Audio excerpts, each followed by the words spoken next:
Olá, você é muito bem-vindo ao podcast do Projeto Quebrando Silêncio. Neste ano de 2025, nós estamos levantando a bandeira contra a violência digital. Nós sabemos que aumentou muito o acesso às tecnologias, às redes sociais, e com isso as violências também aumentaram de forma digital por detrás das telas. E não, isso não significa que as vítimas não estão sendo atingidas, pelo contrário, elas são atingidas, elas sofrem e elas não sabem como podem se defender e o que é que podem fazer para que isso possa melhorar, possa cessar e a dor possa diminuir. Então, nós estamos juntos aqui neste momento para que a gente possa parar um pouquinho e juntos refletirmos sobre este assunto tão importante e o que é que nós podemos fazer. E é claro que eu não vou falar sobre a violência digital sozinha. Eu estou aqui com uma equipe muito especial, muito querida, que aceitou o meu convite de uma forma muito carinhosa. E eu quero que neste momento, pastora Dailson, doutora Thalita, doutora Adalto, que vocês sintam-se muito felizes por estarem aqui participando com a nossa igreja, com a comunidade deste assunto. E eu já quero agradecer a vocês por aceitarem o meu convite. Então, antes de começarmos a nossa reflexão, a nossa conversa, eu gostaria que vocês se apresentassem para que as pessoas pudessem conhecer vocês de uma forma melhor. Pode ser com você? Você pode começar, Thalita? Claro. Primeiro eu quero agradecer o convite, dizer que é um privilégio estar aqui com este grupo seleto.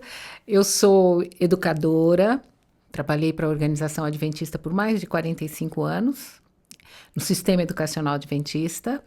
Mas o que eu gosto mais de ser apresentada é como anciã da igreja do NASP Hortolândia. É o que mais me dá prazer atualmente.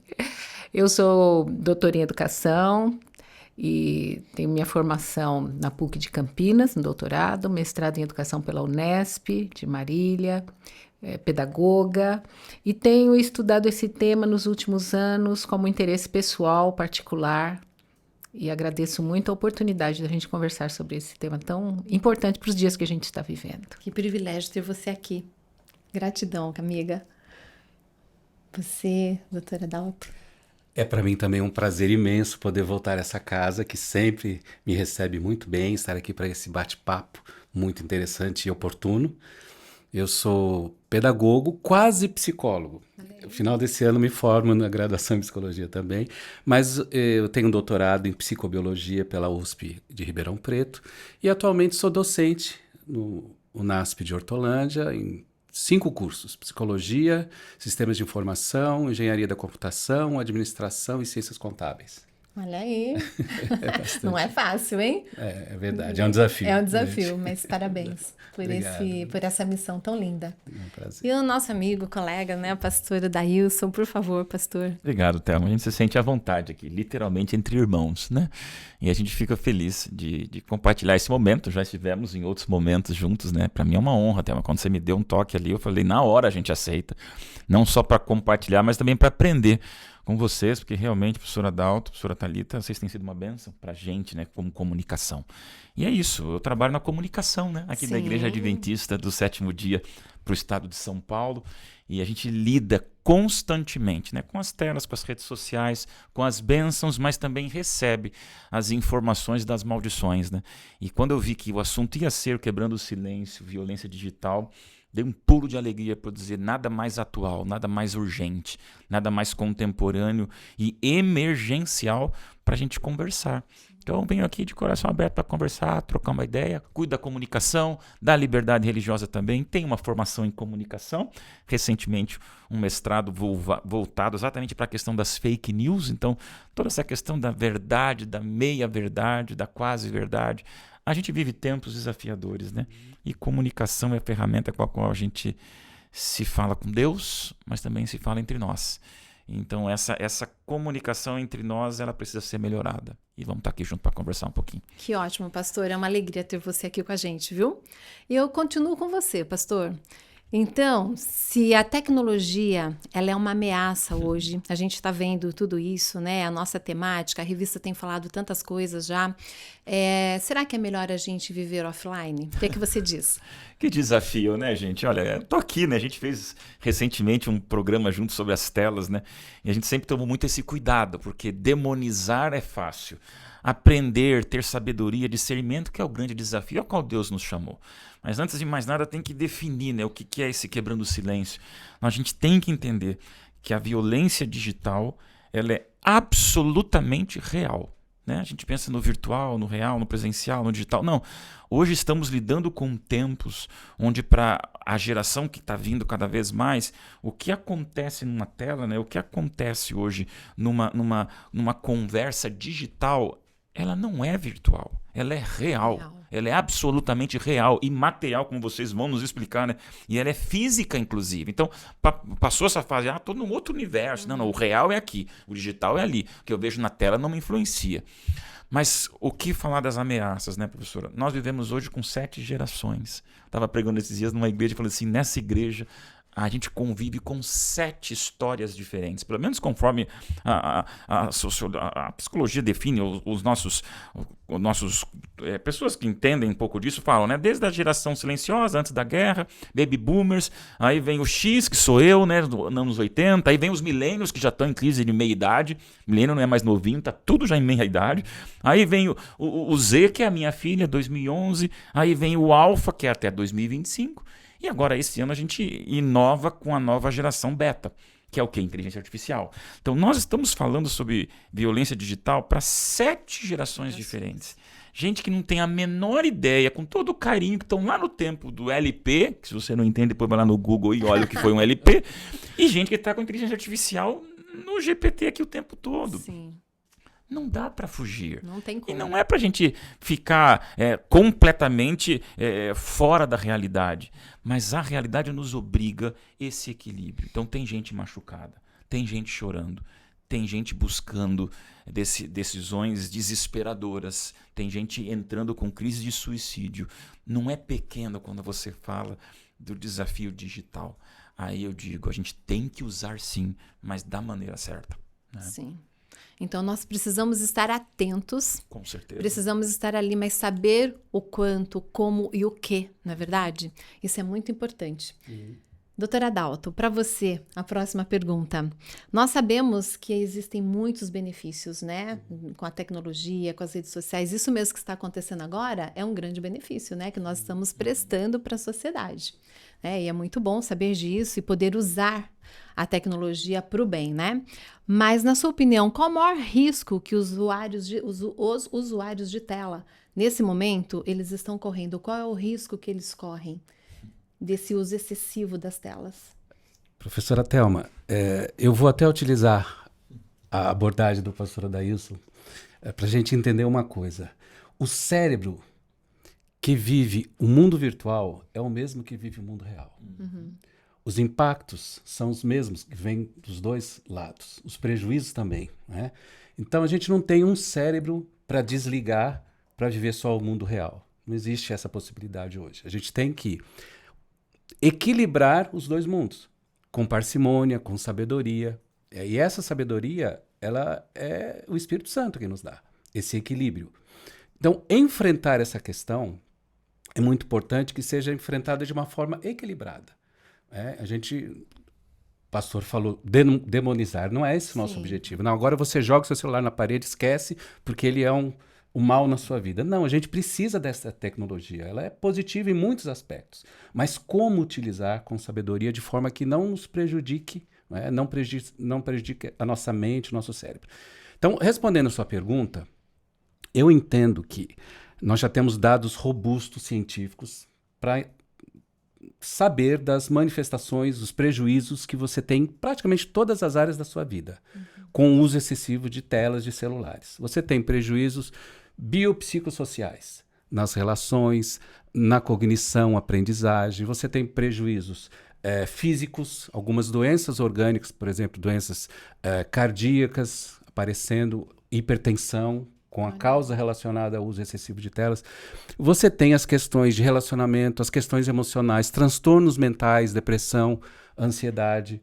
Então, em muitas áreas da vida. Mas a pergunta é, de onde vem? Essas são consequências, são sintomas que são produzidos onde? No cérebro. Então, por isso que eu entendo, puxando um pouquinho para a minha área, né?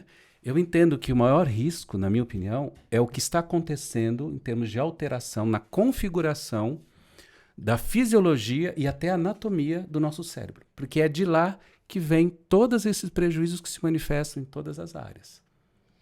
Nossa, isso é muito pesado e muito forte, né? Sim. Prejuízo na anatomia do cérebro. Fisiologia. O cérebro está funcionando de uma forma diferente hoje. E isso está gerando todos os problemas que a gente vê na prática na nossa vida. Comportamentais, emocionais, etc. Há exames de imagem do cérebro de adolescentes que usam de forma excessiva jogos, né, videogames, que mostram essas mudanças fisiológicas e anatômicas. E recentemente um estudo feito com estudantes do MIT, Massachusetts, Instituto de Tecnologia, que usam também o ChatGPT, inteligência artificial de maneira geral.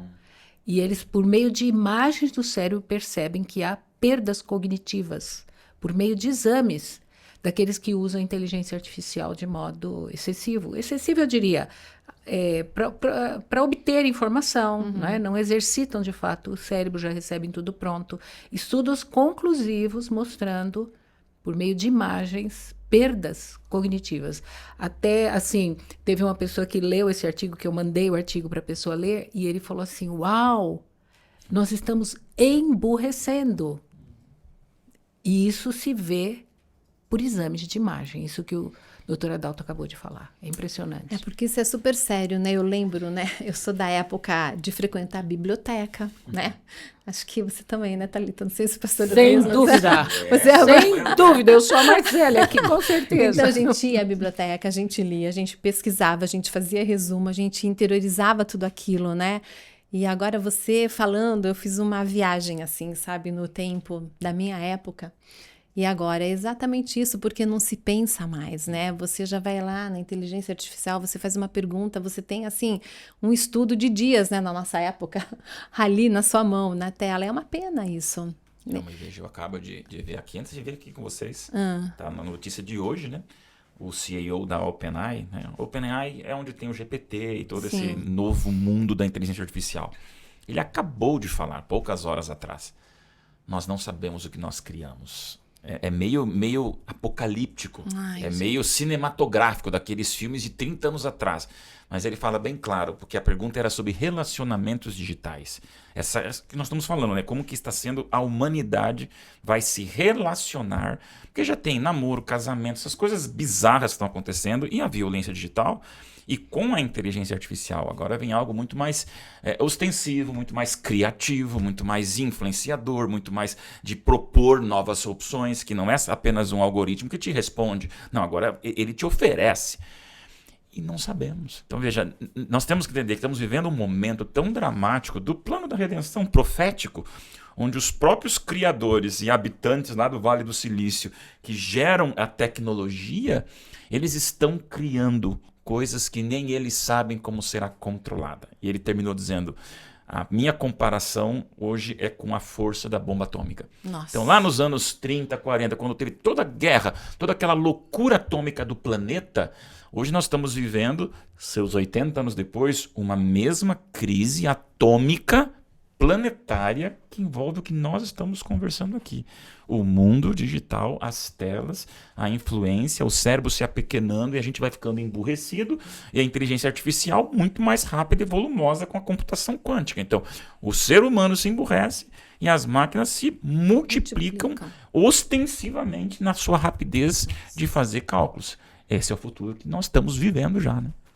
É triste. Pastor, eu pergunto, como eu vou conviver num mundo em que eu posso ver o pastor Adailson sendo reproduzido com a voz dele falando e eu não saber se é ele? Totalmente. Isso é o pior de tudo, né? Vídeos, fotos, voz, textos, falas. Então, aí que eu puxo um pouquinho, né, sardinha ali para minha formação agora recente. as fake news, a verdade digital, ela nos obriga hoje a uma obsessão por checar. Eu acho que é isso que vai mexer com a violência digital, porque daí muita coisa que acontece hoje para um adolescente, um boato, uma fofoca, a gente tem que, eu não sei como, mas forçar essa sociedade a não acreditar mais no que vê. Porque senão a minha filha com 16 anos é perigoso, Deus que me livre, mas pegar um vídeo, fazer uma fake news, pôr na Deep Web, não é ela, não foi com ela, mas é lá. E aí como que eu vou dizer que não? Gente, o que os olhos estão vendo já não podem ser o motivo para você pensar em acabar com a sua vida. Os nossos sentidos vão nos dizer algo que apenas quando eu estiver firmado na palavra, eu vou conseguir discernir que aquilo lá não é real, não é verdadeiro. Não é? Porque os meus sentidos vão estar me indicando que aquilo lá é verdadeiro, e isso a gente pode chamar de contrafação também, né? Os sentidos já não serão mais confiáveis. Não serão mais confiáveis. É impressionante. E aí você tem aquela pergunta que foi feita para Jesus que reverbera, né? O que é a verdade? Nossa, esse equilíbrio todo, eu acho que é o nosso grande desafio, né? Encontrar o equilíbrio nesse mundo entre o real e o digital. Né? Eu acho isso assim que vai ser o nosso grande desafio. Assustador. Thalita, amiga, fala pra gente agora quais as formas de violência, as mais assim visíveis, né? No mundo digital que nós temos. Existem várias classificações, né, de tipos de violência, violências ligadas à perseguição, a assédio, violências ligadas ao uso indevido dos seus dados. Eu posso afirmar que eu, particularmente, sou vítima constante disso. Eu fiz uma compra de uma linha, de um chip de telefonia, né, de celular. E, a partir desse instante, os meus dados pessoais devem ter sido comercializados, que eu recebo muitas ligações e mensagens. Isso é uso indevido dos meus dados. Isso é um tipo de violência. Sim. Né? Existe a violência ligada à questão, a gente chama do cyberbullying, que é aquela violência constante, contínua, para difamar, para denegrir a imagem de alguém. Existem as ligadas à questão sexual, né? Que é você usar fotos ou vídeos sem consentimento, postar, distribuir. Mas eu diria que a maioria dessas violências estão ligadas a adultos. Adulto com adulto. Para mim, a pior de todas é a grooming, que é um adulto assediando uma criança. Por quê? Porque eu, como adulto, ao ser vítima de uma violência, eu vou procurar, pelo menos, formas de me defender. Eu vou ter noção de que aquilo lá não é correto, aquilo lá não é... Mas a criança... Esse tipo de assédio de um adulto sobre uma criança por meio das redes sociais, não somente por meio das redes sociais, até jogos eletrônicos já são plataformas de entrada desse tipo de assédio. Ela começa sendo seduzida, cativada. Não é uma violência ostensiva. Não é usar a minha conta pessoal, que é o framing, quando alguém entra no meu Instagram, por exemplo, e usa a minha conta para propagar violência, ou para fazer golpe, ou para tirar dinheiro, extorquir alguém. Não. É de uma forma muito sutil, é um assédio muito sutil. Então, para mim, particularmente, dentre todas essas violências que a gente pode listar, né, o cyberbullying, o cyberstalking, que é essa perseguição, é você... o sexting, que fala, né? Sexting, que é o uso de imagens e vídeos. Não sei se o Adalto lembraria de outros, mas, para mim, particularmente, entre todas essas violências que nós já temos, a revista Quebrando o Silêncio detalha, o grooming é aquilo que mais... eu vejo como violência, né? Aquilo que é mais forte, porque é para um inocente, ingênuo, entre aspas, eu digo ingênuo, porque a criança está exposta, né, de forma... Por que eu coloco entre aspas? Porque hoje a natureza humana está tão que eu digo que a criança já nasce com inclinação para o mal, a criança já nasce, e às vezes é praticada por adolescentes também, né? O cyberbullying é praticado, o sexting é praticado por adolescentes também, mas eu digo aquela criança que entra nas redes sociais com consentimento dos pais e é alvo desse tipo de aliciamento sexual. Isso, para mim, é onde o ser humano está mostrando mais o lado cruel, né? Do Bárbaro, uso né? bárbaro. Barbárie. Tem um filósofo francês que usa o termo barbárie. É o uso da barbárie por meio digital.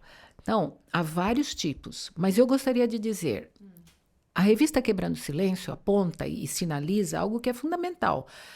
Os tipos de violência praticados intencionalmente por meio digital. Mas existe um dado que talvez esteja no artigo que o Dr. Adalto escreveu para a revista Quebrando o Silêncio, que para mim também é violência. Quando eu, pai, negligencio a atenção para o meu filho e dou uma tela para entretê-lo, isso é uma violência, porque isso é negligência, e negligência também é violência. E uma outra forma de violência que a revista talvez também não esteja contemplando, e o artigo do Dr. Adalto, que está lá, eu ainda não tive a oportunidade de ler, mano, mas está lá, é o seguinte: ao usar de forma excessiva, eu me inclino também a ser violento. Por quê? Porque eu perco hora de sono. Perder hora de sono me torna mais irritadiço, me torna mais agressivo, me tira as proteções do meu cérebro, e isso o Adalto pode falar com mais propriedade, que me dão condições de me prevenir dessa irritabilidade, dessa ansiedade, dessa... Então, o uso excessivo me torna também violento nas minhas relações, no meu dia a dia. Então, a violência intencional por meio do digital, mas há a violência derivada, que é essas duas, pelo menos, que eu mencionei. O pai que negligencia os filhos e dá uma tela para entretê-los, ele está praticando violência da negligência. E aquele que é um consumidor compulsivo também se torna violento. O uso de jogos, não é, predispõe à violência. Você perde a sensibilidade para com a violência, porque você, naquele jogo, você tem que matar, você tem que destruir seu inimigo, e vai tirando para o cérebro informação de uma criança e de um adolescente, vai tirando a sensibilidade para com a violência, e você se predispõe a se tornar violento também. Então, não é só essa dimensão de alguém intencionalmente usando os dispositivos para prejudicar outra pessoa, mas é quem é consumidor que também pode se tornar violento. Então, o alerta vai para todos, né, nesse momento. Para todos. Né? Então, a gente precisa ficar pensando nisso. E também não só jovens, mas adultos hoje, eles jogam muito, né? A gente percebe que entrou, né, na vida de todos, porque às vezes a gente leva o jogo mais para os adolescentes, mas os adultos, os pais estão ali na frente da televisão, da tela ali jogando, né, de uma forma quase real. A gente percebe isso, né? Dando o exemplo para os filhos. Que difícil, não é, pastor? É muito forte. É muito. Obrigado, doutora Thalita, por essa definição. A negligência é uma forma de violência. Isso vale a gente... Porque realmente a gente acaba bitolando, né? É o stalker, é o bullying, é aquela agressão que vem, aquela agressão. Como viver com a agressão que eu recebo? E como viver com a falta que você está fazendo? Então, isso que você está comentando me faz lembrar das gerações. Os milênios, que eram os garotinhas da internet, agora são pais. E estão virando pais já de juvenis, tá? Porque já tem a garotada que está vindo com 10 anos, filhos de milênios. Onde eles vivem? Nos games, nas redes sociais, nas telas. Então, são pais que se viciaram em telas, que estão educando os betas que estão vindo. Então, se nós não falarmos claramente sobre essa responsabilidade que tem que pesar como tonelada nos ombros de alguém que fica 8 horas jogando game, e é paizão, e é paizão. Eu não sou contra, eu acho que tem gente que, pastor, eu não vou sair matando porque eu estou jogando. Talvez não. Mas como é que você vai se relacionar com a sua esposa, com seus filhos, se o desequilíbrio, né, da diversão do game vira horas no sofazão, e ali jogando, e a criança precisando ter convivência, amor, diálogo? Então, é muito forte isso, por quê? E olha que loucura, doutora Thalita, é realmente a geração mais informada, informada talvez não, né? Mais informatizada, mais tecnologizada. A geração que está vindo com toda a inteligência artificial. Eu acho que todos nós já pagamos alguma vergonha com novas gerações, né? Minha filha chega e fala, pai, eu falo, da onde isso, filha? Eu que sou líder de comunicação, ela dá gargalhada. Por quê? A criança já sabe, o adolescente já tem muito mais força. Agora veja, eles dão um banho na gente em conhecimento técnico, natural do digital, só que eles são os mais conhecedores e os mais vulneráveis. Então é louco de pensar, porque o adolescente ou o juvenil que manja como a gente não manja em mexer num TikTok, ele é o mais fraco para receber um abuso digital. E isso tem que pesar sobre nós. Sim. Não dá para tirar da gente a responsabilidade de pai, educador, de pastor, de professor, de orientador, de cidadãos adultos para dizer, gente, é fácil dizer que a garotadinha está se perdendo nas telas. O difícil é dizer que é violento o pai que some.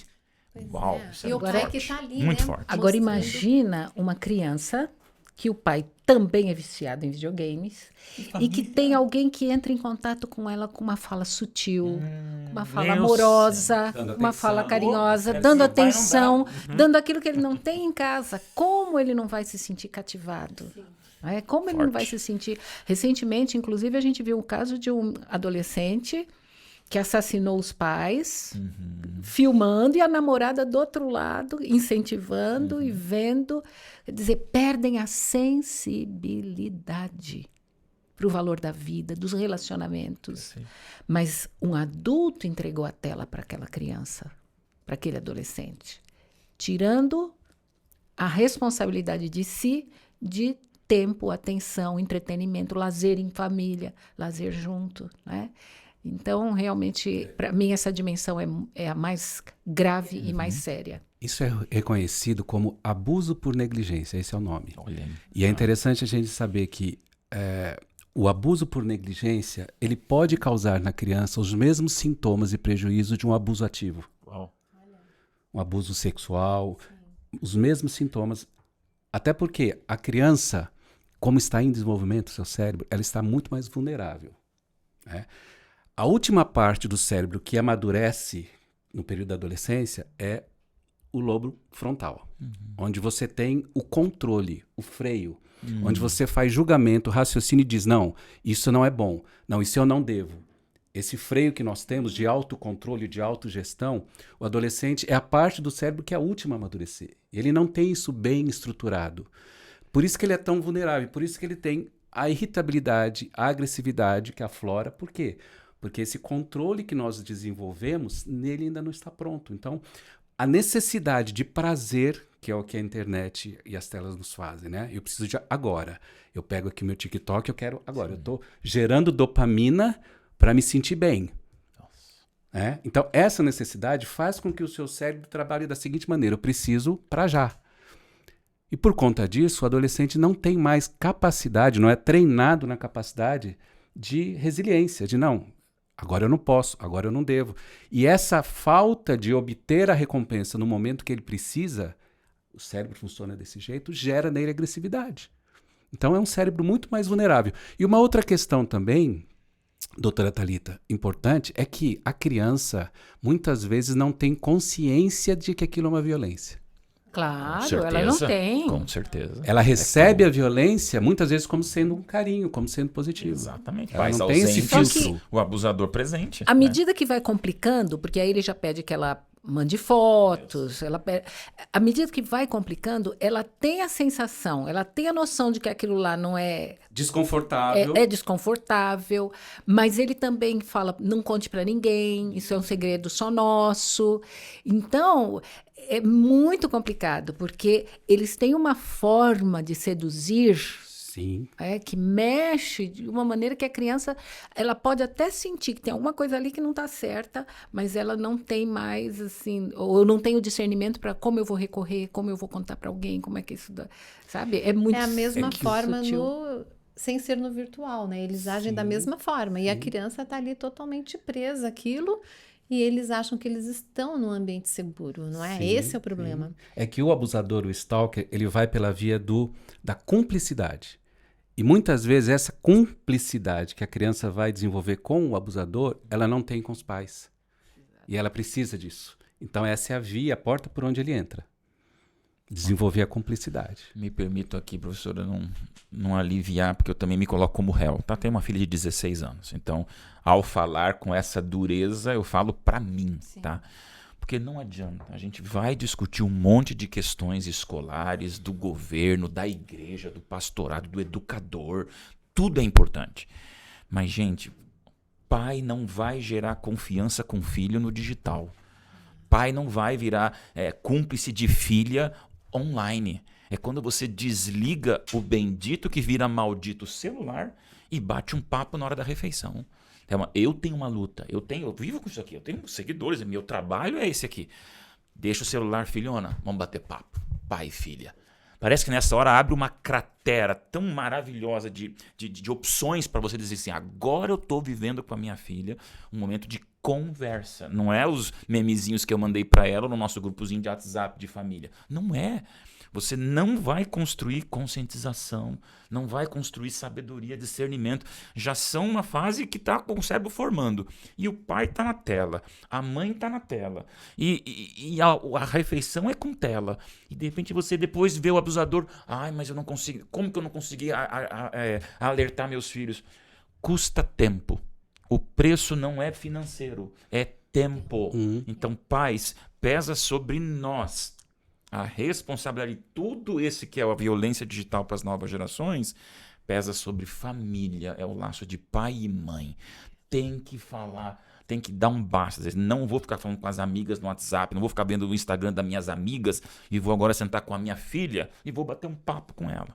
Então, para mim, isso são correntes de aço, de diamante para você manter uma nova geração vulnerável. E eu não sou perfeita, mas hoje eu sinto uma filha que consegue ter uma certa blindagem, porque isso me apavora. Claro, me apavora. Se eu não estou dando atenção, o abusador sabe como dar atenção. E as meninas são as mais suscetíveis. Porque as meninas preferem redes sociais, enquanto os meninos preferem videogames. Então, elas são as mais suscetíveis a isso. Sem contar o caminho, que é a rede social, que elas são muito mais expostas, e sem contar essa questão... não digo de carência, mas a própria mudança hormonal, a própria mudança hormonal típica da adolescência feminina predispõe a essa oscilação emocional. Tem dia que ela está feliz, o dia é lindo, todo mundo me ama, que mundo maravilhoso. Tem dia que a questão hormonal faz ela dizer, ninguém me ama, ninguém me quer, não tenho amigos. E então, esse é o perigo. A menina está mais exposta, os dados mostram isso também, né? Agora, doutora Dalton, o senhor acha, assim, com todo esse estudo, que as famílias, elas estão conscientes desses riscos todos que nós estamos falando? Será que as famílias estão sabendo? Como você enxerga a família dentro dessa problemática que nós estamos tratando hoje? Eu acredito, professora, que todos nós estamos acompanhando de alguma forma isso. A gente percebe as famílias, né? Tem uma frase que eu conheço, não sei o autor, mas já há muito tempo eu aprendi e às vezes eu repito. Saber e não fazer não é saber. Informação eu tenho certeza que nós temos, porque hoje, se você liga a televisão, você vai ouvir alguém falando sobre esse tema. Então, essas informações estão sendo divulgadas por vários canais. Entretanto, você pegar, você interiorizar essas informações, né? Você utilizá-las, transformar em prática.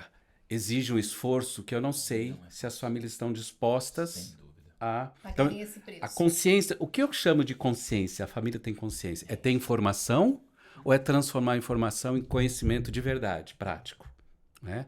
Então, acho que o problema é esse. O pai e a mãe abrir mão do tão querido celular para poder ter um tempo de qualidade, uma conversa com o filho, é muito difícil.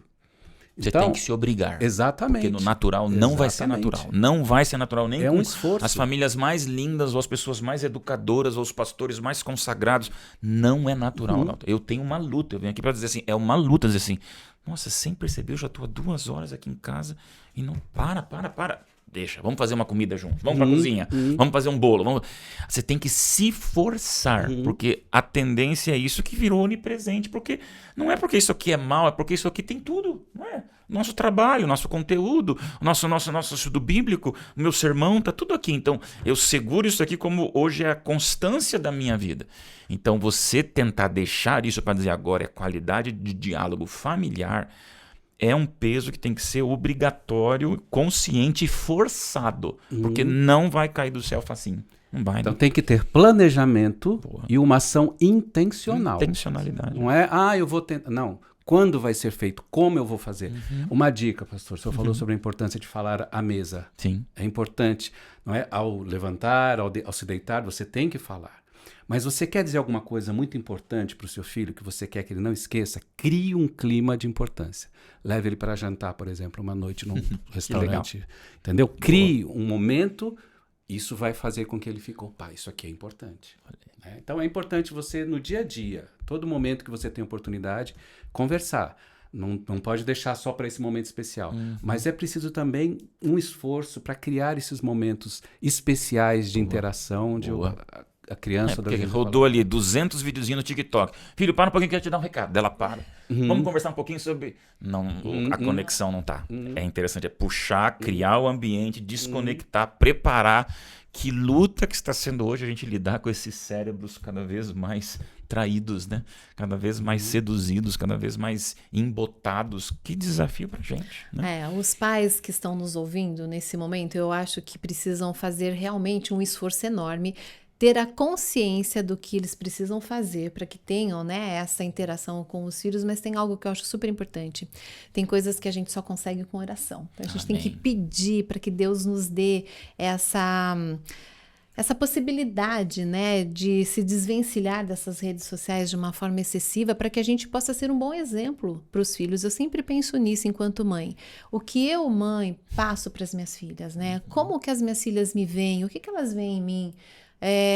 Eu sou muito grata a Deus por não ter criado as minhas filhas nessa época, né? Imagina, foi muito bom quando elas nasceram. Não existia nem o amado computador, né? Imagina o celular e tudo isso. Mas eu fico com pena dessa geração. Eu tenho netos, né? Eu converso com a minha filha sobre isso. É um desafio para você. Então, hoje, esse momento que nós estamos aqui, esse podcast, eu vejo ele com uma grandiosidade assim, muito, muito especial na vida dos pais, na vida dos pais, das mães, dos adolescentes, todos que estão nos ouvindo, mas para que haja uma mudança mesmo, porque não adianta você ouvir, você ler, pegar a revista do Quebrando o Silêncio, com tantos temas maravilhosos que nós já vimos que estão dentro da revista, mas nós precisamos fazer força para essa mudança. É como se a gente se converter-se, é uma conversão a uma realidade que aconteceu há tempo atrás, ou para alguns, né, para os pais mais novos, não, eles já nasceram nesse meio, mas precisa haver essa conversão, né, nesse momento. E pastor, voltando para você, né, você que é o nosso comunicador da União, você que tem 300 mil seguidores, pastor, que é isso? Explica pra gente isso. Mas com certeza você deve lidar com a violência digital, né? Como que você faz? Como você se equilibra nesse meio dos haters, de tudo que acontece? Vou abrir um pouquinho Abre, por caixa favor. preta aqui. Veja, 300 mil seguidores se faz mais solitário do que nunca. Primeira coisa, tá? É um púlpito digital. Eu valorizo, eu honro a Deus com essa minha influência. É importante que toda vez que eu posto um vídeo, posto um texto, eu penso que ali eu estou alcançando pessoas que eu só vou encontrar no céu. Mas primeiro, não se iluda com a quantidade de seguidores digitais, né? Isso é um universo de pessoas que estão vivendo a sua vida e a hora que eu parar de postar e entrar um outro, já foi esquecido e não é isso. Ninguém cria um apego, tá? Então, primeiro, não se iluda com essa quantidade. Isso eu já amadureci muito nessa questão, né? Mas segundo, professora Thelma, claro, eu coloco um texto, eu sou muito cuidadoso, vocês me conhecem, né? A gente tem alguns textos mais leves, até um pouco humorísticos e tal, pra gente ter aquela coisinha mais docinha. Tem ali o moranguinho do amor em algum momento, mas, gente, não adianta, é doutrina. Quando você coloca uma coisa mais pesada, quando você coloca um paz ou chama na atenção, é impressionante, Thelma. Eu recebo dezenas de pessoas que são grossas, são agressivas. Sério? Eu recebo todo dia haters. Claro, hoje eu me permito dizer o seguinte: você na internet, mesmo missionário que seja como eu sou, tem que ter minha saúde emocional, tem que ter meu controle, tem que ter minha fortaleza emocional. Então, primeiro, quando você começa a perceber que a pessoa não tem a menor intenção em contribuir com a sua vida, mas ela odeia você, por que você deixa ser acessível a essa pessoa? Então, eu não tenho a menor dificuldade. Minha conta é aberta, mas eu já teve situações de bloquear, de cancelar, não responder, porque você percebe como Satanás, ele está na Bíblia, né? Ele fez com Elias, ele fez com Pedro, fez com Paulo, fez com Jesus, um jeito sempre tentando distrair. Ele tenta sempre com que uma criticazinha te desmonte. Então, todos são vulneráveis a isso, Thelma.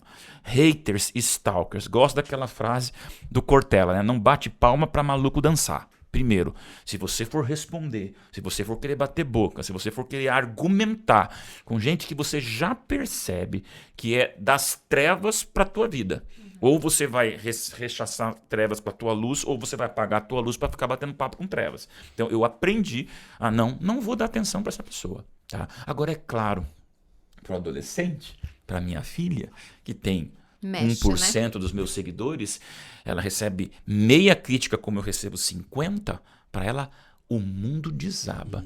Então é importante dizer assim, os haters, os stalkers, você vai conviver com eles. Como eu queria assim pôr na adolescência, né, o chip para dizer assim, para de se preocupar, blinda, põe teflon, um xingamento, uma crítica, uma foto, uma zombaria. Gente, isso passa com a velocidade do meme, né? Já passou, o meme de ontem já não é hoje. Estamos agora nesse assunto falando de Morango do Amor, mas quando for esse vídeo, se não cuidar, daqui uma semana já não é mais. Por quê? O ser humano hoje é extremamente presenteísta e descartável. Então, a tua zombaria vai durar minutos, segundos. Amanhã ninguém mais lembra. Mas como é difícil. Mas para um adolescente que a opinião do outro está construindo a identidade... Isso aí desmonta. Então, é um momento de a gente questionar muito essa questão. Essa saúde digital precisa, daí também entra o colo de pai e mãe, para dizer, vem cá, você vai deixar com que um grupo de WhatsApp estrague a tua escolha profissional? Já tive uma conversa com minha filha esses dias, estava uma situação de autoestima, eu disse, você vai deixar que 2, 3 meninas no teu WhatsApp falem mais do que teu pai, tua mãe, teu namorado, teu avô, tua avó, todo o teu ciclo de força emocional está aqui. E essa desgraçadinha digital vai desmontar você. Porque, na verdade, pastor, na adolescência, a tua influência como pai diminui. Esse é o problema. E a opinião do grupo é quem passa a ter autoridade sobre a formação desse indivíduo que está se constituindo exatamente na adolescência. Então, o que essa coleguinha pensa vale mais para ela, por incrível que pareça. Sim. Porque é uma mudança psicológica, o adolescente depende da opinião do grupo, então enfraquece a influência dos pais e cresce, aí aumenta esse risco. Aumenta esse risco. E eu vou dizer mais uma coisa assim em relação a isso. Uma vez, eu sou da geração baby boomers, então eu não sou tecnológica, uso tão somente como uma ferramenta funcional, não sou de... Mas uma vez eu estava participando de uma vigília com 2 pastores que são, como é que fala? YouTubers, influenciadores, que têm canal. Quando eu terminei de fazer a minha participação, eu sentei ao lado dos 2. E os 2 estavam o tempo todo olhando no YouTube a opinião de quem estava assistindo, porque estava sendo transmitido online.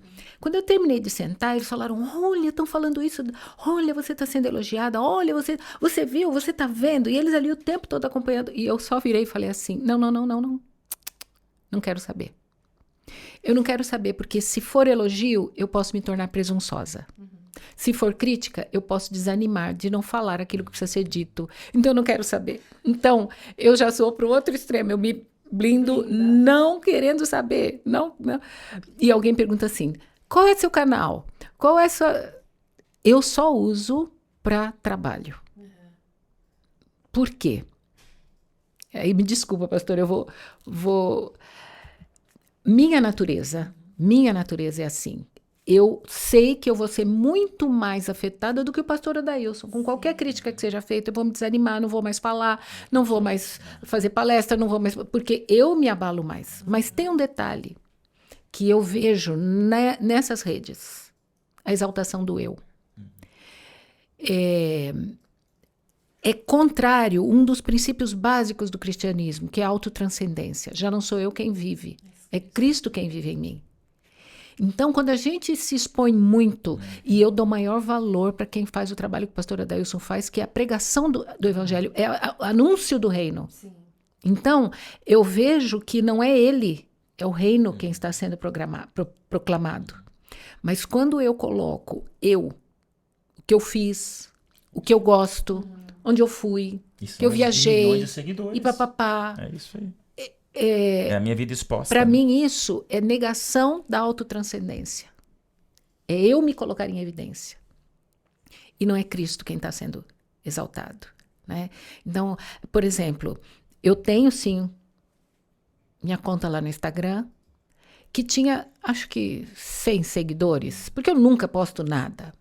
Mas com o projeto que nós fizemos para a União, foi para 2.300 e e eu já falei assim, era o tempo todo, plim, plim, plim, plim, plim, plim, tem seguidor, tem não sei o que lá. E eu falei, meu Deus, o que é isso? Então, para minha natureza, eu me sentiria altamente agredida com críticas e me desanimaria. Por isso que eu digo, o que pode ser violência, né? Isso que ele falou, né? Não, prefiro não me expor, não quero me expor. São temperamentos, Sim, né? São temperamentos. E a gente vê muito isso na internet, né? As pessoas ali toda melindrosa em função de uma crítica e fica se defendendo e fica voltando e é muito triste isso, não vou né? usar aqui os termos, não quero usar aqui exemplos, mas vai passar na mente de todos aqui. Quem são as celebridades digitais que hoje estão causando no governo, estão causando dos bets aos tigrinhos da vida e tudo isso? É exatamente isso, Thalita. O mundo digital ele é extremamente vazio. Quem você segue, quem você dá um like, as pessoas estão ganhando, mas daí eu tenho 300 mil não é nada. Quem tem 30 milhões e só fica postando o cabelo, a bolsa e o sorvete que comeu e 30 milhões de seguidores, e aí a vida é essa. O meu mercado financeiro, o meu empresariado de vida, minha fonte de renda é expor a minha escova dental. Então, gente, agora isso, realmente, a gente fica até impaciente, porque nós somos, né, os baby boomers, a geração X agora dos milênios pra frente, parece que não, mas qual é o problema? Eu tô seguindo, quero saber a roupa que ela escolheu. Como é difícil você tentar dizer, gente, isso vai aos pouquinhos minando, né? Essa tua adoração a Deus, essa tua blindagem para você lidar com a opinião dos outros, para você dizer assim, não, se isso me faz mal, cai fora. Tive que fazer isso, Thalita, porque veja, para minha filha, vai ficar sem o WhatsApp esse período, vai ficar sem entrar em Instagram. Você não está sabendo lidar com o que está existindo ali. E se você continua, apaga. Satanás sabe usar o digital para demolir o real. E aí uma crítica, para que acaba a mensagem, daí você vai ver 50 elogios, vai ter um lá dizendo uma bobeira que não tem nada a ver. Você só vai lembrar daquele ali. É bíblico isso. Então a gente tem que se blindar com isso. E trago aqui uma frase que eu gostei demais, que eu vi recentemente, até postei no meu Instagram, um seriado, não tinha nada a ver com o assunto, mas gostei de uma cena, que são duas atrizes, né? Chega uma representando exatamente o hater, o stalker, o fofoqueiro, o cínico, o presunçoso, o agressivo, que está na internet em tudo. Ele se esconde atrás da moita e te taca uma pedra, e aquela pessoa extremamente sarcástica, né? Era uma conversa das duas, não se conheciam, e aí ela procura, e a discussão assim, no final, ela bem cínica, eu tô te chateando? Aí a atriz, né, representando um papel de uma mulher mais segura, responde bem assim, não, nós não nos conhecemos o suficiente para eu permitir que você me chateie. Olha. Cara, aquilo ali eu parei e falei, eu tava com a minha esposa, para aqui agora, eu vou anotar isso aqui, porque de um seriado, nada a ver, mas essa frase me marcou o tema. Eu não te conheço bastante para te deixar me chatear. Como eu queria que isso fosse para minha filha de 16 anos, filhinha, aprenda, a internet, esse circo, eu tenho 300 mil e eu conheço quem? Não chega a 100 pessoas. 1000 pessoas? Não chega sempre na minha vida. E olha, na minha intimidade, mãe, pai, esposa, filha e gente do meu dia a dia, não enche 20 pessoas, 30 pessoas. Essas são as pessoas que talvez me chateiem. Agora, eu vou deixar que o mundo digital de desconhecidos arranque a minha paz Se eu nem sei a vida dessa pessoa e ela não conhece a minha, que tá vendo a minha vida postada, né? Que é um milésimo. É forte pensar nisso. Não, isso é muito forte, sabe? Porque isso tem a ver com estrutura emocional, com equilíbrio, com maturidade. Exatamente. Nossa, eu queria que muitas pessoas ouvissem o nosso podcast, porque assim, que chegue, porque assim é um assunto muito bom. A gente precisa falar mais e mais sobre isso, né? Então, isso que você disse, eu fiquei impressionada, porque às vezes, né, nós não temos, nem nós que somos adultos, não temos a estrutura emocional para lidar com tudo isso. Quanto mais os jovens, os adolescentes. Então, né, a gente percebe o que está acontecendo, né, o que está gerando na vida deles em função de tudo isso. O pastor Adailson falou, na primeira vez que ele falou a frase, usou o termo permitir. Eu não vou permitir. Isso é uma palavra muito poderosa. A gente precisa escolher se dá ou não permissão para que as pessoas nos atinjam. Sim. E o pastor falou também do filtro que ele tem. Como lidar com essa crítica? Exige maturidade para você ter esse filtro. E a gente relacionou isso aos adolescentes que não têm. O problema é que crianças e adolescentes que estão crescendo nas telas, com uso excessivo de telas, não desenvolvem no cérebro as áreas relacionadas a controle de estresse e resiliência. Olha aí. E quando isso acontece, ela vai ser um adulto com a imaturidade de um adolescente. Então, isso que a gente falou agora é tão importante, esse filtro que o adolescente não tem, o adulto hoje não está tendo também. O adulto, é isso aí. Como é que vai criar? E é tudo que a gente precisa nessa vida, não é? Você vai fazer um emprego, uma entrevista de trabalho, você vai entrar numa empresa, você vai construir a sua família, você tem que ter esse equilíbrio, essa maturidade para a vida, né? Porque exige isso. Você vai ser uma criança imatura, um adulto com uma mentalidade de uma criança, entendeu? Totalmente imaturo, insensível, ou melhor, sensível demais, sem regulação emocional, entendeu? Você vê os memes de barracos em aviões, onde é tudo adolescente ou jovem de 20, 30 anos, que tá tendo barraco e você vê, da onde isso é coisa de birra de 12 anos. Já pensou? E é um de 30. Pronto, tá Exatamente. explicado A aqui. adolescência está estendida até os 35 anos. Agora, né? Pois é. Já pensou? Pois é. Na minha época, a adolescência, assim, acabava bem rapidinho, viu? Rapidinho acabava. numa olhada do pai, adolescente. E a gente tinha que ter atitudes maduras. A minha carteira foi assinada com 16 anos de Olha. idade. Minha carteira de trabalho. Aham. Então, a adolescência na minha Acabou época ali. era cheia de direito. responsabilidades. Sim. A minha carteira foi assinada com 19 anos de idade. Né? Então, hoje, com 19 anos de idade, ninguém sabe responder o que quer ser quando crescer, entendeu? Que é uma pergunta que a gente tem que responder, né? Não tem, mas olha, nós Quero estamos... ser influenciador, quero ser Não youtuber. que- Quero é, ser não- o Mr. Beast, é isso? Não que aquilo tenha sido bom e positivo e agora... Não, mas a Sim. gente tem que olhar que, de fato, nós estamos tendo um descompasso nesse amadurecimento que o doutor Adalto falou. Não é? E, de fato, eu olho isso com as lentes do grande conflito cósmico. Sim. Não é por acaso. Não é por acaso. E a gente, quando eu e o Adalto, ele me chamou de doutora Thalita, né? E eu chamo de Adalto porque ele é meu irmão de sangue e mais novo, é difícil, doutor Adalto. relação. Mano, eu já falei, mano. Quando a gente fala sobre isso, né, a gente costuma mostrar exatamente nesse enfoque de que Satanás estudou a mente humana por séculos. Sim. E ele hoje sabe trabalhar de maneira que nos atinja de alguma forma, né? Então, a gente tem que olhar esse tema com a lente do grande conflito cósmico. Sim. Ele é o maior psicólogo que existe, a gente sabe disso, né? Ele estuda você, estuda o pastor, estuda o doutor Adalto, me estuda, porque ele conhece, então ele estuda. E ele tem as artimanhas para cada um. E aí ele envolve as pessoas. E indo para esse assunto, que é muito importante também, doutora Thalita, quais as implicações espirituais do uso excessivo das telas? Porque a gente precisa voltar para essa questão da espiritualidade para as famílias, para a vida pessoal dos pais, das mães, dos jovens, dos adolescentes e das crianças. Porque as crianças, elas também estão enfrentando problemas seríssimos. A gente não vai falar sobre isso, mas eu só vou tocar nesse assunto porque eu queria muito que as mães fizessem uma pesquisa profunda sobre o Pokémon, sabe? Aí daria um outro podcast se a gente fosse falar o que significa cada nome dos Pokémons que crianças de 5, 4, 6 anos estão ali, sabe, envolvidas, e espiritualmente essas crianças estão sendo afetadas. Mas num contexto geral, né? A gente poderia agora falar um pouco sobre essa questão espiritual, famílias, num contexto geral. Bom, como educadora, já faz algum tempo, o meu mestrado foi sobre o julgamento moral e o desenvolvimento da fé.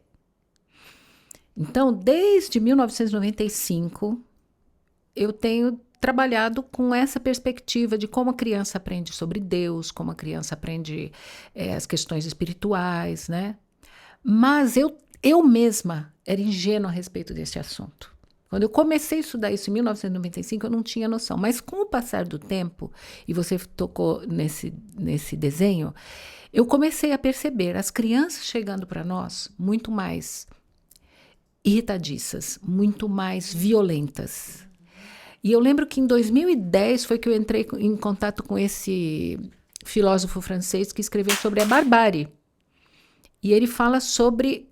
E foi um brasileiro que tomou as ideias desse filósofo francês e trouxe, dizendo, se tem uma coisa que a gente tem que fazer com urgência, reconfigurar todos os objetivos educacionais para conter a barbárie. Então, hoje, quando eu leio, e evidentemente eu leio com a minha cosmovisão bíblico-cristã, mas eu leio autores que estão reconhecendo que está havendo alguma coisa por trás dessa mudança que está havendo com as crianças. As crianças estão mudando, as crianças estão se tornando mais agressivas. Então, é lógico que eu olho com a minha cosmovisão e vejo que isso é um cenário profético, não é? Que há implicações espirituais. Mas hoje... E por isso que eu fiquei muito feliz, porque eu sempre estudei com o Dr. Adalto sobre as implicações do uso excessivo de telas na dimensão física, que ele falou logo no início, né? Social, mas hoje já há, principalmente Jonathan Haidt, que fala sobre as implicações espirituais. Vejam, é um ateu, psicólogo norte-americano, que escreveu o livro Geração Ansiosa. E ele tem um capítulo só sobre as implicações espirituais. Ele diz assim, eu vou tirar minhas vestes de cientista para me valer de conceitos religiosos para explicar o que está acontecendo na dimensão espiritual. E ele apresenta 6 aspectos que há um impacto na espiritualidade do ser humano. E é muito interessante que ele fala assim, isso não é só com adolescentes. Adultos que se julgam saudáveis emocionalmente também estão sendo impactados na espiritualidade. Eu mencionei a autotranscendência que a gente deixa de exercitar quando está conectado em redes.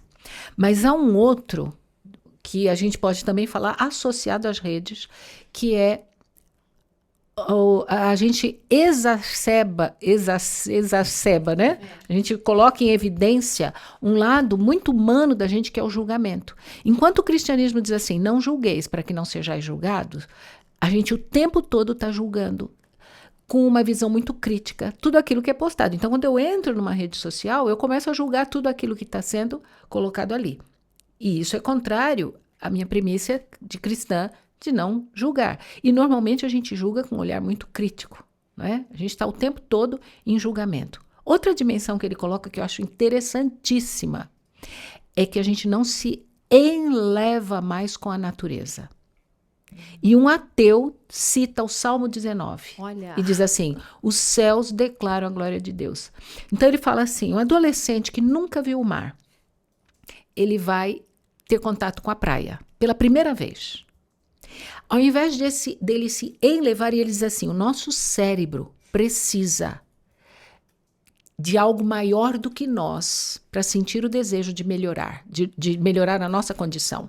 Então, quando eu estou diante da grandiosidade da natureza, que nós cristãos sabemos que é uma forma de Deus se revelar, diante da grandiosidade eu falo, uau, como eu sou pequena, como eu preciso melhorar, como eu preciso... Mas o adolescente, diante do mar, vai pegar o celular, vai tirar uma selfie, vai postar e vai ficar esperando os elogios. Os elogios, que curtam, os comentários, e vai esquecer da grandiosidade do mar. Real. Não vive a grandiosidade do mar. Então ele fala assim, uma das dimensões que nós estamos esquecendo é de contemplar a natureza, se enlevar diante do grandioso. Outra dimensão que ele coloca nós não estamos mais praticando a sacralidade compartilhada. O que é a sacralidade compartilhada? É exatamente a dimensão de adorar em conjunto, ir à igreja.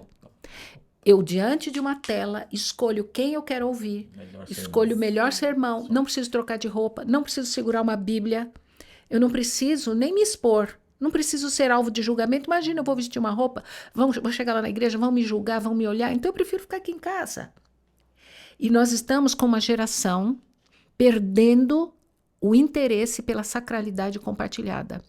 E a sociologia explica que todo ser humano é duo, no sentido de ter a dimensão individual e a dimensão coletiva. Quando eu busco o sagrado na dimensão coletiva, a minha dimensão individual melhora, tende a melhorar. Então eu me torno um indivíduo que luta pelo ganha-pão, com inclinações positivas, porque eu tenho a oportunidade de coletivamente buscar o sagrado. Então, as evidências, né, a sociologia mostra, quem busca o sagrado coletivamente se torna individualmente no campo que eles chamam de... tem uma palavra para isso, que não é o sagrado, o oposto do sagrado, profano. Profano não no sentido negativo, mas na dimensão individual. Quando eu busco o sagrado, as telas estão tirando da gente o interesse pelo coletivo, pelo culto, pela adoração coletiva. Uma outra dimensão que a tela está tirando é da corporeidade. Todas as religiões envolvem o corpo na adoração. Eu me ajoelho para orar, eu me levanto para cantar, eu participo da ceia. Então, essa dimensão da corporeidade nós estamos perdendo por fazer tudo no mundo, na tela, no virtual. A gente não tem mais interesse no exercício corpóreo da adoração. E uma outra dimensão que ele fala é a falta de foco, reflexão, meditação, silêncio. A importância do silêncio, inclusive o silêncio coletivo também, no momento de adoração. 10 minutos por dia ajudaria de reflexão, meditação na saúde mental e emocional. Então, realmente... não é só o Jonathan Haidt que fala sobre isso, né? Tem outros também que mostram que essa geração virtual não tem mais interesse de encher os templos. Grandes templos norte-americanos que passaram por grandes reavivamentos, hoje estão vazios.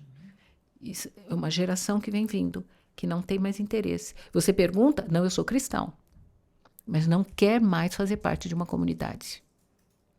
Então, são esses os aspectos, principalmente, que esse teórico levanta, e o que mais me admira é que é um teórico ateu. Exatamente. Grande reflexão. Uma outra questão, Thalita, que a gente percebe que, pelo menos aqui no Brasil, existem alguns templos que estão lotados de jovens.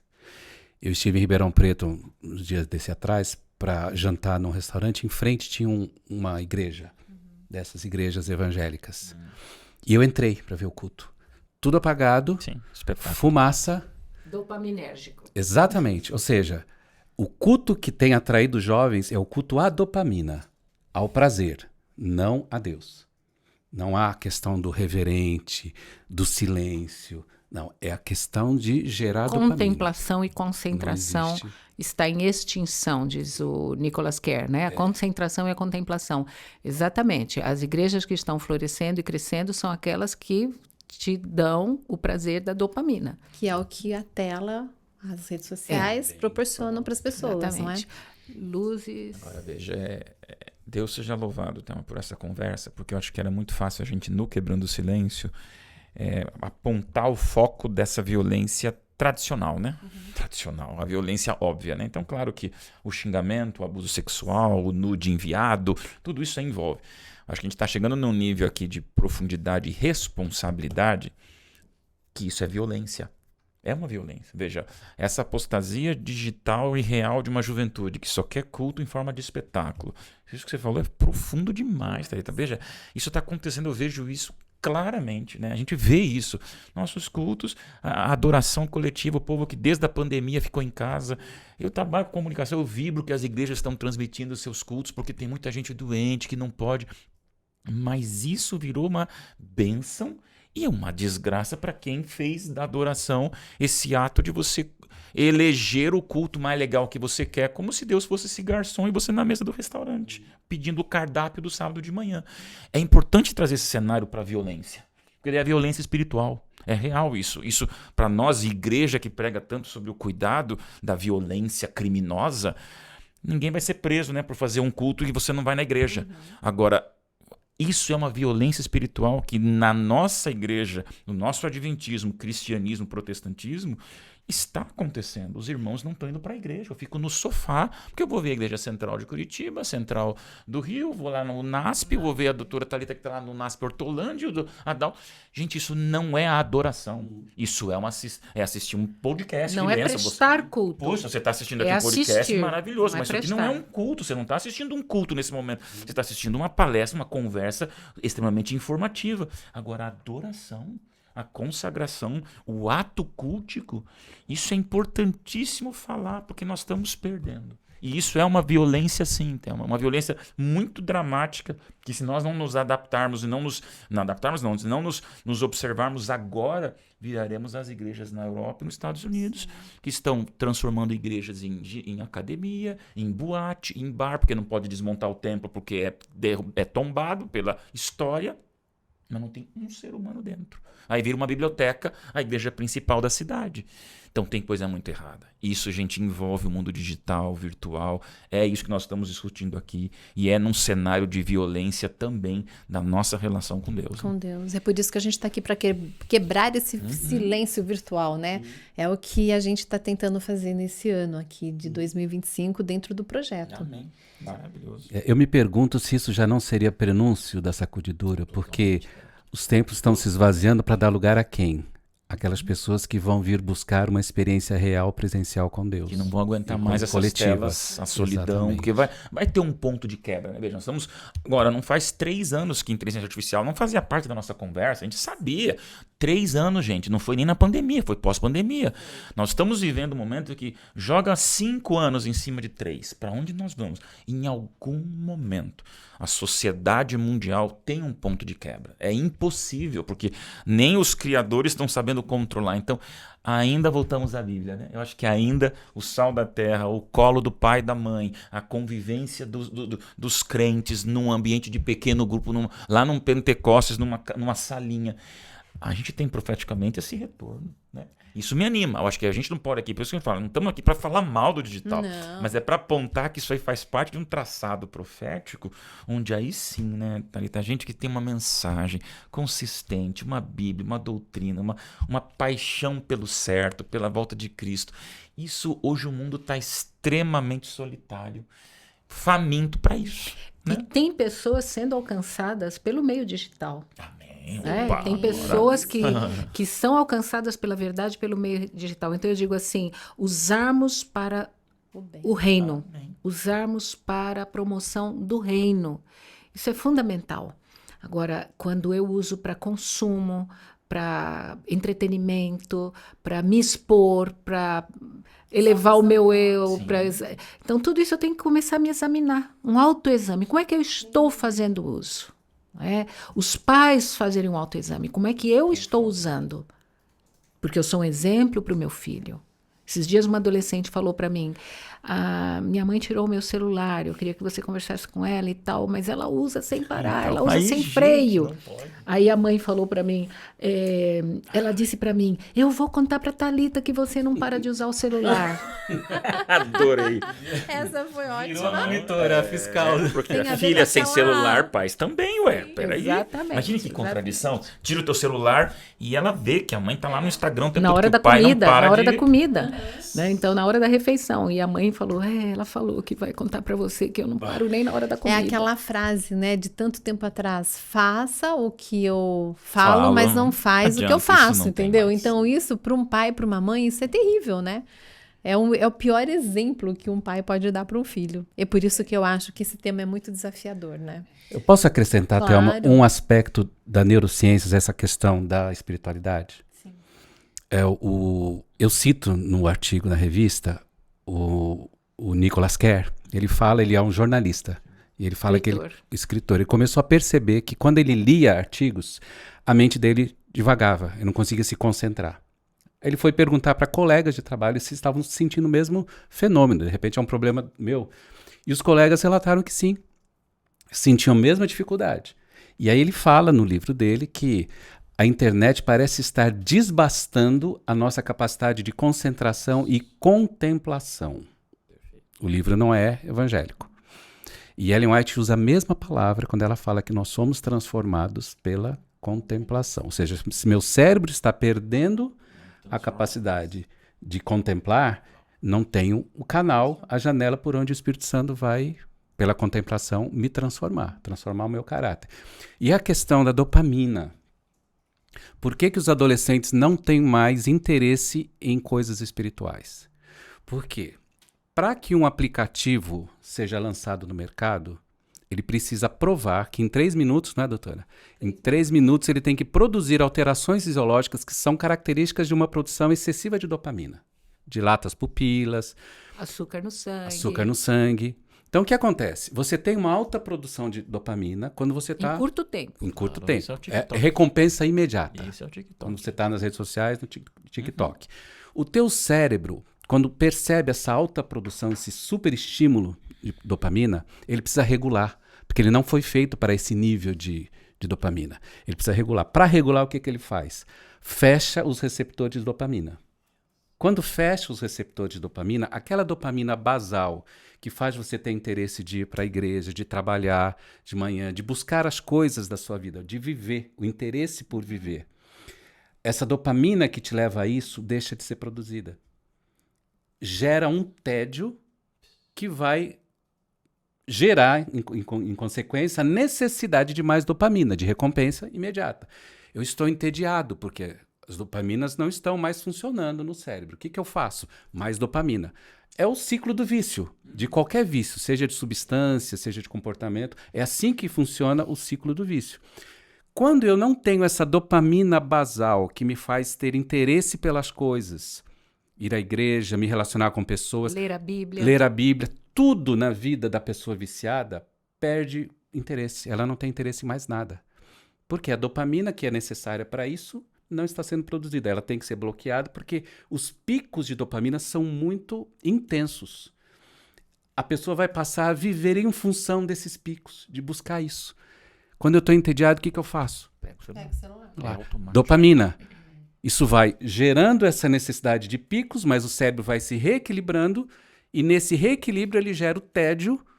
E o que é o tédio? Não tem interesse em nada. Não tem vontade, nada me dá prazer. Ouvir sermão é insípido, não tem graça. Ler. A única coisa que dá prazer é isso aqui. Então esse é um prejuízo espiritual, porque você não tem interesse em nada que é religioso, que é espiritual, porque não te dá a recompensa que você tem imediata que o seu cérebro começa a trabalhar. Agora veja, a gente sempre como pastor, né? Que se acostumou a falar com jovem, né? Por que não pode beber, pastor? Por que não pode? Uma cerveja, uma cachaça e disso. A gente sempre falou, né? Não tem nada no nome bebida que seja profano, mas é o que ela desconecta na tua relação com Deus. Então, o problema do que a gente falava lá na geração X, como a minha, o baby boomer de vocês, que era sobre a bebida, a pinga, qual o problema da pinga? Nós não estamos percebendo que a nova geração está embriagada do mesmo jeito com algo que também te desconecta das tuas faculdades mentais para falar com Deus. Então, se você é contra a bebida, mas não é contra o vício do TikTok, você está sendo contraditório. Já pensou como a gente tem que mudar o discurso? Então, cigarro, droga, bebida, tudo certo. Tem que falar muito sobre isso. Tem que falar porque é tudo muito errado.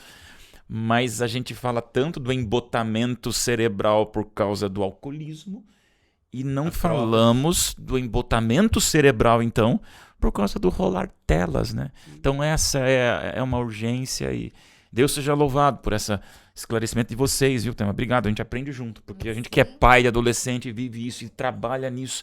Como a gente tem que ser muito, mas muito astuto. Não dá para ser tímido, não dá para ser discreto, não dá para ser ingênuo. Hoje estamos vendo uma geração que não pode ser ingênua nesse aspecto. Tem que tirar. Vocês são muito catastrofista, né? Muito apocalíptico. Não é. Eles estão mostrando claramente, de maneira clara, a urgência que isso está acontecendo e acabando com famílias, acabando com vidas, acabando com comunicação com Deus, com a consciência. Isso é dramático. Acabando com o indivíduo. Sim. E a gente precisa ter muita coragem, né, para fazer essa mudança, para fazer essa conversão de novo, né, dentro das famílias, para os pais falarem com os filhos. Então, é um assunto de oração mesmo. O que vocês acham que é a melhor forma de prevenção sobre tudo isso que a gente está falando? Porque a gente colocou bastante, né? Essa problemática toda.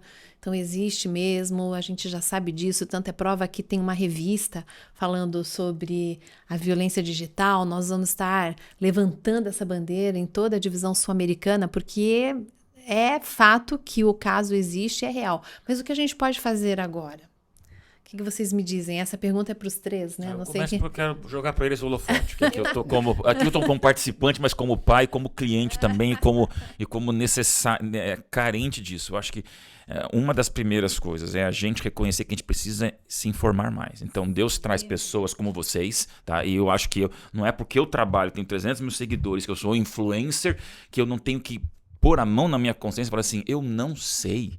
Sabe? Então, e eu louvo a Deus por pessoas como vocês e outros que trazem pra gente uma carga de susto, porque o primeiro passo é para de achar que você controla. Né? Então, essa onipotência que você acha que tem sobre isso aqui é a primeira tentação do inimigo lá do Éden. Vem cá, como é que você dá conta sozinho? Não dá. Você não dá. Então, se o alcoólatra anônimo, o primeiro passo do alcoólatra anônimo, sou alcoólatra e você reconhece, você tem que primeiro reconhecer, eu sou impotente para cuidar disso aqui por conta própria. Então, meu conselho, assista mais podcasts assim, ouça mais doutora Adalto, doutora Thalita e outras pessoas que estão dedicando a vida para alertar, para cutucar, para beliscar, para dar um tapa na gente e dizer assim, acorda porque você está acabando com a tua vida. Acho que esse é o primeiro passo da gente reconhecer incapacidade e aprender mais. Em muitas situações buscar ajuda profissional. Vocês, olha aí, que benção. Psicólogos, medicação, psiquiatras, em muitos casos é necessário. Eu diria que o conhecimento é a base, né? E a revista Quebrando o Silêncio está dando essa oportunidade, trazendo esse tema, apresentando para as famílias. Mas a palavra conhecimento, se a gente for olhar na Bíblia, diferentemente do que a gente entende aqui no hemisfério ocidental, no hebraico, o conhecimento não existia teórico e prático. Conhecimento só existe quando existe a dimensão vida, viver, né? Praticar. O conhecimento só existe quando as duas coisas estão juntas. A informação e a prática. Dentro da educação hebraica, conhecimento era assim. Né? Não existe, conheço conteúdo, não. Você conhece quando você vive. Tem um autor, educador norte-americano, Howard Hendricks, ele fala assim, eu só devo falar daquilo que eu conheço, sinto e vivo. Então, esses três juntos é a palavra conhecimento do ponto de vista bíblico, principalmente no Velho Testamento. Então, viver, fazendo um autoexame em primeiro lugar, falando abertamente para os seus filhos dos riscos, controlando tempo, porque antes, de acordo com o neurocientista Michel Demouget, antes dos 6 anos, nada de telas. Dos 6 aos 12 anos, 30 minutos de coisas não violentas, de coisas não... A partir dos 13 anos apenas é que entra o celular na história de uma criança, a partir dos 13 anos, de um adolescente. E no máximo, de acordo com Demouget, 60 minutos por dia. A média brasileira é de 7 horas. Então, se para não ficar doente é 1 hora por dia, nós podemos dizer que é toda uma população já com implicações mentais de doenças mentais, porque usa 7 horas. Isso não é? A Sociedade Brasileira de Pediatria adota o padrão da americana e canadense, que é de 2 horas, a partir dos 13 anos. Mas esse neurocientista apresentou 60 minutos. Seja 60 minutos, seja 2 horas, controlar o tempo é fundamental, além do conteúdo, evidentemente. Então, conteúdo, tempo. Mas eu também, como eu falei que a violência intencional praticada, e eu disse da violência passiva, daquele que consome de forma errada e se torna violento, eu diria, examine o que você posta. Examine se o que você escreve, você diria pessoalmente, olho no olho. Examine se aquilo que você está escrevendo serve para engrandecer, para melhorar, para estimular, não é? Ou se você está usando do seu anonimato desses 300 mil seguidores para agredir. Então, fazer um autoexame. E, com certeza, com a ajuda de Deus, do Espírito Santo, a gente vai poder fazer um uso sábio de uma ferramenta que, tenho também certeza, contribui para a pregação do Evangelho. Sim, sim. Eu gostaria de falar algumas coisas para os pais que estamos assistindo. Permitir que seu filho, criança ou adolescente, fique trancado no quarto não é respeito, é abandono. Perfeito. Você tem que entrar na vida do seu filho, você tem que acompanhar. Agora, para isso é necessário que você tenha um canal saudável de comunicação aberta com seu filho. Se você não tem isso, você já saiu perdendo o jogo. Já saiu para fracassar. Então, desenvolva a ponto de que seu filho, em qualquer idade, seja na infância ou na adolescência, tenha liberdade de permitir que você participe de tudo que ele faz na internet. No momento que você quiser, você entra, você acompanha. Existem aplicativos de monitoramento parental. São interessantes. Eles filtram o conteúdo que as crianças e adolescentes... né? Isso é importante, mas não é suficiente. Só isso. Você tem que acompanhar. E outra coisa prática, você tem que aprender como identificar o perigo e ajudar seu filho a reconhecer, porque a criança não tem isso. Então, vou dar um exemplo. Alguém no YouTube, se é que alguma criança ainda usa o YouTube, né? Mas um exemplo. Alguém no YouTube te pedindo... No YouTube não, no Facebook, te pedindo amizade. O pai deve orientar, filho, você percebe que é um perfil com a foto de um adolescente, uma criança, mas tem poucas fotos, pouca descrição, suspeita. Tem dúvida? Mostra para o papai. Então, existem perfis, tem características de abusadores que postam, né? Perfis falsos. Isso, você tem que aprender a identificar e ajudar seu filho. Filho, ó, quando você perceber esse tipo de conversa aqui, é não, é bloquear, é trazer para mim, é conversar comigo. A criança não tem essa autonomia para perceber esses perigos. O pai precisa ajudar. Então, existem alguns comportamentos e práticas que são responsabilidade Sem contar que dos criança pais. jamais deveria ter conta, nem no Instagram, nem no Facebook. Né? Tem idade limite, mas tem mãe, tem pai que abre conta para criança nessas... Especialmente adolescente. Então, desde acho que do ano passado o Instagram tem alguns mecanismos para impedir essas coisas, mas tem pais que estão abrindo conta. Já está tudo errado, né? Então, se fizer o que a ciência, né, propõe, até os 13 anos nada de celular, já é um grande passo. Porque a partir de 13 anos, se não me médico. engano, que pode abrir conta nessas plataformas. Quantas coisas importantes e especiais que nós falamos aqui, não é verdade? Obrigado. Foi uma bênção mesmo. E nós estamos agora indo para o final do nosso momento aqui, do nosso podcast. Eu não sei se vocês gostariam de deixar uma última frase, um último apelo, alguma coisa para a gente finalizar esse momento tão especial que nós passamos aqui. Eu vou começar como a única convidada feminina que eu vou começar. Eu vou dar uma dica. Ensine o seu filho a quebrar o silêncio quando ele for alvo de algum tipo de assédio por meio digital. Eu vou dar uma dica. Preste atenção em alterações rápidas de comportamento do seu filho. Mudou a forma como ele se relaciona, coisas que ele gostava de fazer hoje não gosta mais. Preste atenção, porque tudo isso é sinal de alerta. Tome cuidado. E não desista. O trabalho é árduo. Você tem o Espírito Santo ao seu lado. Ore, busque sabedoria, mas seja o exemplo, papai e mamãe. Ótimo.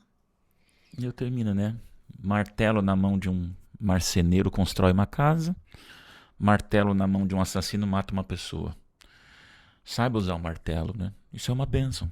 Daria um outro podcast, pessoas convertidas pelo contato com o celular, mas que são levadas ao contato humano dentro de uma igreja. Então, meu pedido é seja real, porque tudo é real e seja de verdade. Porque hoje real e verdadeiro são coisas que a gente precisa como igreja, como pais, como educadores. E essa mensagem do Quebrando o Silêncio que é uma bênção. Obrigado a vocês dois pelo ministério lindo que Deus está usando vocês para preparar, né? Não só a geração beta, mas todas as gerações a se despertarem com esse martelo que tem que ser do bem. Né? Pastor, o céu não será virtual. Totalmente, né? Totalmente real. Eu agradeço muitíssimo mais uma vez a presença de vocês, agradeço muito esse conteúdo que nós pudemos oferecer para a igreja, para todas as pessoas que estarão ouvindo. E eu quero dizer aqui, eu gostaria que as pessoas soubessem que o tema da violência digital surgiu nesse ano de 2025 pela influência da doutora Thalita e do doutor Adalto, por este estudo que eles fizeram tão profundo e começou a despertar na mente dos dirigentes, dos líderes da igreja, essa necessidade. Então, de uma forma muito carinhosa, eu quero agradecer vocês por usarem os dons que Deus tem dado a vocês para estudarem assuntos tão relevantes, tão pertinentes e por estarem fazendo a diferença, não só aqui para o estado de São Paulo, mas para toda a divisão sul-americana. Que Deus continue abençoando vocês. Pastor Dailson, que Deus continue abençoando a sua influência, todos os textos que você põe tão sabiamente, tão bom ouvir e ler aquilo que você escreve. Vocês são bênçãos para a igreja. E eu quero terminar esse momento não com a minha palavra, não com a minha dica, mas com a palavra de Deus. Eu quero ler o que está escrito em Salmo 34, no versículo 14, que diz assim: afasta-se do mal e faça o bem, busque a paz e esforce-se para mantê-la. Que Deus abençoe a cada família, a cada pai, a cada mãe, a cada adolescente, a cada criança, a realmente a se afastar do mal, a buscar a paz que vem de Jesus na nossa vida e manter essa paz. Que Deus abençoe a todos e nos ajude nesta caminhada que não é fácil, mas é possível com a mão poderosa do nosso Deus Todo-Poderoso e Amoroso. Amém.